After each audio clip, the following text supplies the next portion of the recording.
KPK के ज़िला मानसेरा से कमोबेश 1 घंटा मुसाफत के बाद शिंक्यारी आता है, जहां से आप वादिया सीरन की जानिब सफ़र शुरू कर देते हैं। तकरीबन 1 घंटा के नशेब व फराज से होते हुए आप मंडा गुच्छा के गांव पहुंच जाते हैं।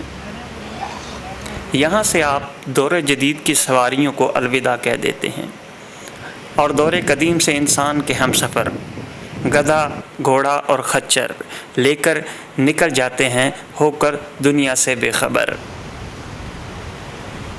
रास्ता में 2 से ढाई घंटे पैदल सफ़र करने के बाद आप आखिरी होटल सिराए या चाय खाना पहुँचते हैं। इस जगह का नाम है दौर। ये बड़ा ही खूबसूरत इलाका है, जिससे आगे दुश्वार गुजार पहाड़ी रास्ता शुरू हो जाता है, जहाँ से आपको मज़ीद 5 घंटे पैदल सफ़र करना होता है और आखिरकार आप अपनी पहली रहाइश का झीरी तक पहुँच जाते हैं। तकरीबन 8 घंटे पैदल चलने के बाद जब हिम्मत ख़त्म हो जाती है जवानों में, तब आपको रहना पड़ता है इन कच्चे पत्थर के मकानों में। नरम गुदाज बिस्तरों के आदी थकन से चूर होकर नींद में इतने मखमूर हो जाते हैं कि सुबह की रोशनी ही इनका इस्तकबाल करती है। सुबह की ठंडी हवा का अपना ही मज़ा है। जहाँ पर पहाड़ों पर पहले से जाड़े ने डेरे जमाए हों, तो सुबह उठकर आपके कान ज़रूर ठंडे हो जाते हैं। आपके कानों में मौसीकी खुदा आपकी रूह को तरोताज़ा कर रही होती है। हवा की सरसराहट, पानी के बहते झरनों की शरशराहट, परिंदों की चहचहाहट के सुर और ताल कानों में रस घोल रहे होते हैं। ये आरामदेह आवाज़ें जो शहरों में नापैद हो गई हैं, ये आवाज़ें, ये मनाजिर, ये एहसासात यहाँ हैं फ्री। जिस जगह हम खड़े हैं, इस जगह का नाम है झीरी। ये दिलरुबा, ये परी, हसीन दिलकश बाहों में लेने वाली, जन्नत का नज़ारा देने वाली, दिल से आपका होने वाली और आपसे लिपट कर सोने वाली ये जगह, ये मकाम इतने आसानी से नहीं मिलता। ये मकाम हासिल करने के लिए आपको बेआराम होना पड़ता है, अपना चैन सुकून खोना पड़ता है, यहाँ आकर जंगलों में सोना पड़ता है। तब जाकर आप इस दिलरुबा की आगोश में इसकी खूबसूरती से महजूज होते हैं। उम्मीद की किरण वादी सिरन की सबसे बुलंद चोटी चिरकू पीक के दामन में मौजूद इस घाटी के नशेब व फराज को अपनी यादों का महवर बनाते हैं। चलिए, अब इस वादी के कसीदे में बहुत कुछ कह लिया, अब अपने मकसद की जानिब रवां दवां होते हैं।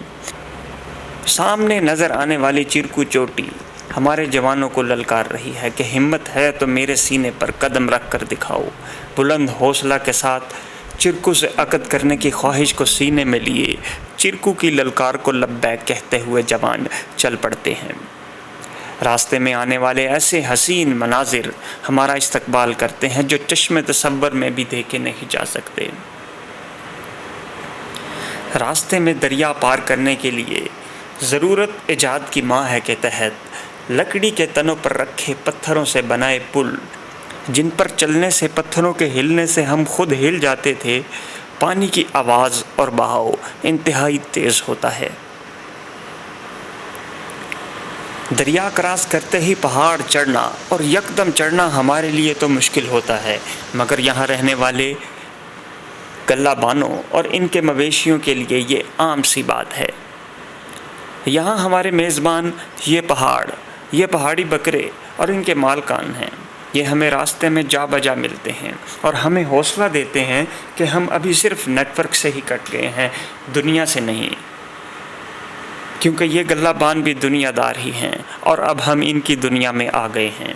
हम अब ऊपर मज़ीद बढ़ते जाते हैं, हम वाकई आसमान की बुलंदियों को छूने लगते हैं। इस बात का अंदाज़ा हमें इस तरह से होता है कि जब बादल हमारे कदमों को छूने लगते हैं, हमारी निगाह ना सिर्फ बादलों से बुलंद ऊपर के मनाजिर को देखती है, बल्कि रूई के गालों को महसूस भी करती है। शायद हम इकबाल के वही शाहीन हैं जिनके बारे में इकबाल ने कहा, उकाबी रूह जब बेदार होती है जवानों में, नज़र आती है उनको अपनी मंजिल आसमानों में। हमें अपनी मंजिल आसमानों में नज़र आ रही है। بلکہ اکثر لمحات ہماری منزل کے آگے کالی گھٹا چھا رہی ہے۔ اپنی منزل کو پانے کی جستجو ہمارے لہو گرما رہی ہے۔ یہ پیاری اور خوبصورت وادی ہماری ہمت بڑھا رہی ہے۔ چرکو پیک ہمیں چیخ چیخ کر بلا رہی ہے، مگر موسم کی شدت ہمارے آڑے آ رہی ہے۔ سرسبز وادیوں میں زمین ہمارے نیچے سے نکلتی جا رہی ہے۔ سطح کوہسار اور ہمارے قدمین کے درمیان اب برف آ رہی ہے، اور برف کی تہ اب مزید موٹی اور گہری ہوتی جا رہی ہے۔ ان دشوار گزار پرخطر دیدہ زیب حسین و جمیل راستوں سے ہوتے ہوئے ہم گلی تک پہنچ جاتے ہیں، جہاں ہم وادی سرن کی مشہور چوٹی کھنڈا شاہی کے دامن میں جا نکلتے ہیں۔ کھنڈا شاہی جو ہے کافی بہتر نظر آ رہی ہے، اب بالکل کلیئر ہے، یہ اس کا میکسیمم ٹاپ ہے، اور ہم اس وقت چرکو کی طرف روانہ ہیں، جس کی اونچائی تقریباً 3500 میٹر سطح سمندر سے بلند ہے۔ یہ اس وقت سفید برف کی چادر اوڑھے ہوئے ہے، اور اس کے دامن میں وسیع و عریض میدان بھی برف سے ڈھکے ہوئے ہیں۔ یہ دیکھنے میں چھوٹے سے لگتے ہیں، مگر چلنے سے پتہ چلتا ہے کہ یہ کتنے عریض ہیں۔ ان میدانوں کے دائیں جانب جانے والی چوٹی چرکو کی شروعات ہے۔ یہاں سے چرکو کی حد کا فاصلہ زیادہ دور نہیں، مگر یہ راستہ خطرناک اور مشکل ہے۔ 3 سے 4 گھنٹے مزید تگ و دو کے بعد حد چوٹی تک جایا جا سکتا ہے۔ یہاں پہنچ کر تمام رہبران اور سیاح ایک جگہ اکٹھے ہو جاتے ہیں اور آگے بڑھنے کا فیصلہ کرتے ہیں۔ رہبران کے مطابق آخر تک جانا بہت مشکل ہے، کیونکہ موسم اس کی اجازت نہیں دے رہا۔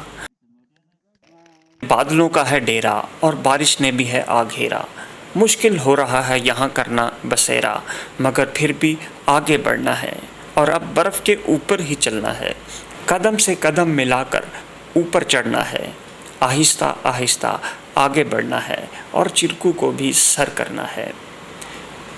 اب تک چلتے چلتے 15 سے 18 گھنٹے ہو گئے ہیں۔ اب تک کا یہ سب سے مشکل راستہ آیا ہے۔